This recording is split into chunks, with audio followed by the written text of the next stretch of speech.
15 मई को नोएडा पुलिस ने योगेश नामक शख्स को छेड़छाड़ के आरोप में गिरफ्तार किया। योगेश का भाई जब थाने पहुंचा तो एसएसओ साहब ने 5 लाख रुपए की मांग कर डाली। योगेश के भाई जितेंद्र ने 53,000 रुपए तो दे दिए थे, मगर 16 मई की सुबह 10 बजे छिपियाना थाने से योगेश की लाश बरामद होती है। पुलिस कस्टडी में हुई ये हत्या है या आत्महत्या, पूरी कहानी सुनकर आप खुद फैसला कीजिएगा। दोस्तों, इस पूरे घटनाक्रम को सुनकर आप शॉक्ड रह जाओगे। नेताओं और आला अधिकारियों का मानना है कि भारत की पुलिस जाबाज और साहसी है। सबसे पहले आपको बता दें, पुलिस कस्टडी में हुई ये हत्या या आत्महत्या कोई पहला मामला नहीं है। अगर हम देश के स्तर पर बात करें तो उत्तर प्रदेश एक ऐसा राज्य है जहां सबसे अधिक मौतें पुलिस कस्टडी में होती हैं। ये कोई इत्तेफाक नहीं है, बल्कि सिस्टम की लाचारी और भ्रष्टाचार का नतीजा है। 14 मई को एक महिला ग्रेटर नोएडा के छिपियाना पुलिस चौकी में आती है और योगेश नामक शख्स के खिलाफ छेड़छाड़ का मामला दर्ज करवाती है। महिला बताती है कि वह एक बेकरी की दुकान पर काम करती है और उसके सहकर्मी योगेश ने उसके साथ छेड़छाड़ की है। महिला की शिकायत के आधार पर पुलिस मामले को गंभीरता से लेती है। लिहाजा 15 मई को 11 बजे पुलिस उस बेकरी की दुकान पर पहुंचती है और योगेश को गिरफ्तार कर लेती है।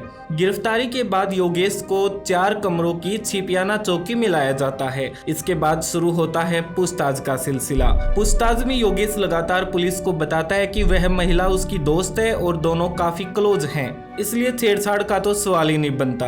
वहीं दूसरी ओर योगेश का भाई जितेंद्र को पता चलता है कि उसके भाई को पुलिस ने उठा लिया है, तो वह भी आनन फानन में पुलिस स्टेशन पहुंचता है, जहां एसएचओ साहब जितेंद्र को कहते हैं कि तुम्हारे भाई पर छेड़छाड़ का आरोप है और अगर तुम उसे बचाना चाहते हो तो रात तक 5 लाख रुपए का इंतजाम कर दो। जितेंद्र कोई खानदानी रईस नहीं था। 5 लाख रुपए उसके सामने बहुत बड़ी चुनौती थी। वह हर हाल में अपने भाई को बचाना भी चाहता था। जितेंद्र अपने घर गया और रिश्तेदारियों तथा दोस्तों से 50,000 रुपए का इंतजाम किया और शाम 5 बजे छिपियाना चौकी आया और उसने एसएचओ को 50,000 रुपए दिए। एसएचओ साहब ने पैसे हाथ में लिए और कहा कि इतने से काम नहीं चलेगा। इस पर जितेंद्र ने कहा कि वह सुबह 8 बजे तक 4.5 लाख रुपए का इंतजाम कर देगा, बस उसके भाई को कुछ नहीं होना चाहिए। इतना कह के जितेंद्र थाने से निकला ही था, तभी पीछे से एक आवाज आई कि रुको। जितेंद्र ने पलट कर देखा तो दरोगा जी खड़े थे। जितेंद्र कुछ बोले उससे पहले दरोगा जी ने कहा कि रात को कुछ प्रोग्राम करेंगे, 5,000 रुपए दे दो। इस पर जितेंद्र ने जेब से 3,000 रुपए निकाले और दरोगा को दे दिए। जैसे तैसे रात बीत गई।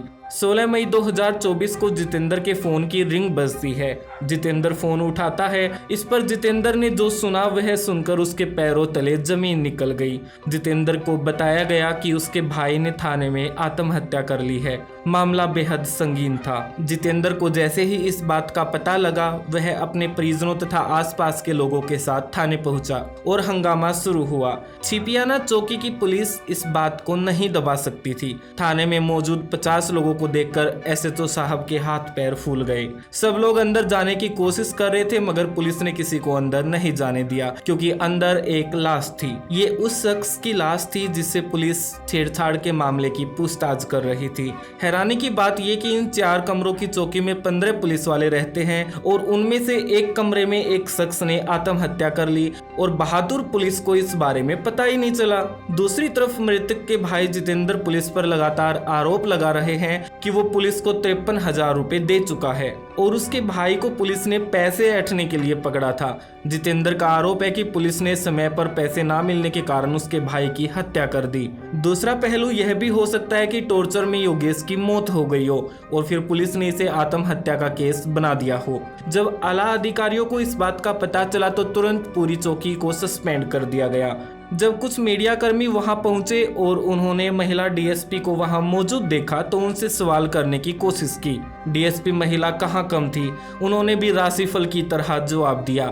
आप भी सुनिए उनके इस जवाब को। देखिए, जो मृतक हैं इनका identification Yogesh Kumar son of Tejveer Singh, ये मूल रूप से खैर अलीगढ़ के रहने वाले हैं, उनके रूप में हुआ है, जो यहाँ पर छिपियाना में एक डोनाल्ड पार्टीज वर्कशॉप करके है, एक बेकरी की दुकान है, उसमें काम करते थे। जो अभी तक जांच के क्रम में हमको पता चला है कि एक इनकी सहकर्मी द्वारा भी इन पर कुछ एलिगेशन लगाया गया था और उस जांच के क्रम में इनको चौकी बुलाया गया था और आज सुबह 10 बजे के आसपास इन्होंने यहाँ चौकी में जो साइड पे बैरक है उधर सुसाइड किया।